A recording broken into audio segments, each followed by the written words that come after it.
இந்த காலை வேளையில் இந்த வசனத்தை கேட்கிற அதே நேரத்தில் ஆண்டவர் சொல்லுகிறார், நீ விடுதலையாக்கப்பட்டாய் என்று.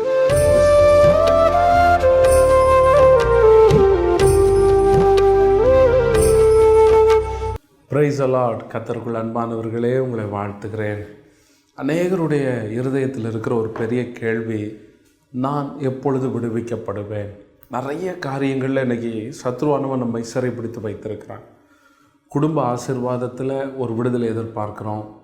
சிலர் தங்களுடைய வாழ்க்கையில் இருக்கிற பாவத்திலிருந்து விடுதலை எதிர்பார்க்குறாங்க. சிலர் குடும்பத்தில் உள்ள சண்டை சமாதான குறைவுகளிலிருந்து விடுதலை எதிர்பார்க்குறோம். வியாதியிலிருந்து விடுதலை எதிர்பார்க்குறோம். இப்படி பல காரியங்கள்லேருந்து ஒரு விடுதலை நம்ம எதிர்பார்க்குறோம். யாராவது என்னை விடுவிக்க மாட்டாங்களா அப்படின்னு சொல்லி வேதத்தை நாம் வாசித்து பார்க்கும்போது, ஒரு நாள் ஆண்டவராக இயேசு கிறிஸ்து ஜெப ஆலயத்தில் பிரசங்கம் பண்ணி கொண்டிருக்கும்போது அங்கே ஒரு பெண் வருகிறார். அவர் எவ்வளவும் நிமிரக்கூடாத ஒரு கூனியாக இருக்கிறார்.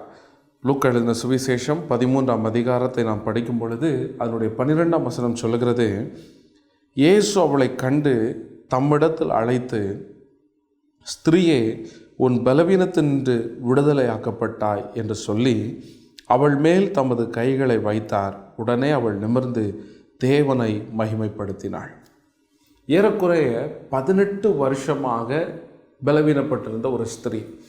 11ஆம் வசனம் இப்படி சொல்லுகிறது, 18 வருஷமாய் பலவீனப்படுத்தும் ஆவியை கொண்ட ஒரு ஸ்திரீ அங்கே இருந்தாள். அவள் எவ்வளவும் நிமிரக்கூடாத கூனியாயிருந்தாள். ரொம்ப ஆழமான ஒரு வார்த்தை. நம்முடைய வாழ்க்கையில் அநேக காரியங்களில் ஒரு அடிமைத்தனம் இருக்கிறது.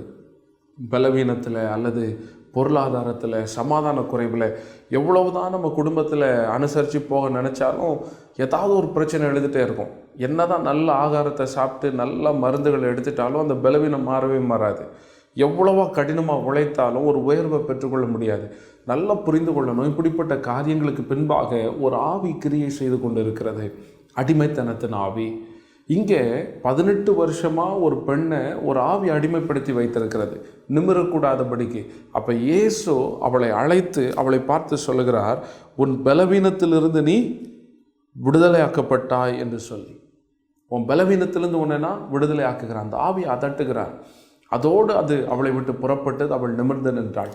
இன்றைக்கு இந்த வார்த்தையை கேட்கிற உங்களுக்கு ஆண்டவர் சொல்லுகிற காரியம், இப்படி பல வருஷமாக உங்களை அடிமைப்படுத்தி எவ்வளவும் நிமிரக்கூடாதபடி, கொஞ்சமும் சந்தோஷமாக இருக்கக்கூடாதபடி பொல்லாத சத்துரு உங்களை அழுத்தி வச்சிருக்கிறார் இல்லையா, கர்த்தர் இன்றைக்கு அதை உடைக்கிறார். அந்த சத்துருடைய கிரியைகளிலிருந்து கர்த்தர் உங்களை முற்றிலுமாக விடுதலை ஆக்குறார். உங்களை பார்த்து சொல்லுகிறார், நீ விடுதலை ஆக்கப்பட்டாய். இந்த காலை வேளையில் இந்த வசனத்தை கேட்கிற அதே நேரத்தில் ஆண்டவர் சொல்லுகிறார், நீ விடுதலை ஆக்கப்பட்டாய் என்று. விசுவாசித்து அதை பெற்றுக்கொள்ளுங்கள். கர்த்தர் பெரிய காரியங்களை உங்களுடைய வாழ்க்கையில் செய்வார். நாம் ஜெபிப்போம். எங்கள் அன்பின் பரலோக தகப்பனே, உமக்கு நாங்கள் நன்றி செலுத்துகிறோம். இந்த காலை வேளையிலும் இந்த 18 வருஷமாக கூனியாக இருந்த இந்த ஸ்திரீயைப் போல பல காரியங்களிலே விடுதலை இல்லாமல் கூனி குருவி போயிருக்கனுடைய பிள்ளைகளை நீர் விடுவிக்கிறதுக்காக ஸ்தோத்திரம் அப்பா.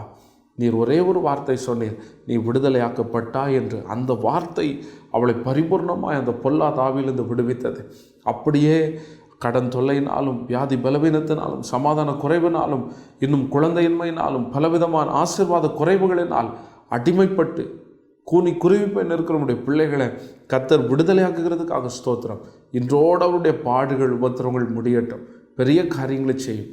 இயேசுவின் நாமத்தில் பிதாவே, ஆமேன், ஆமேன். Praise the Lord. God bless you.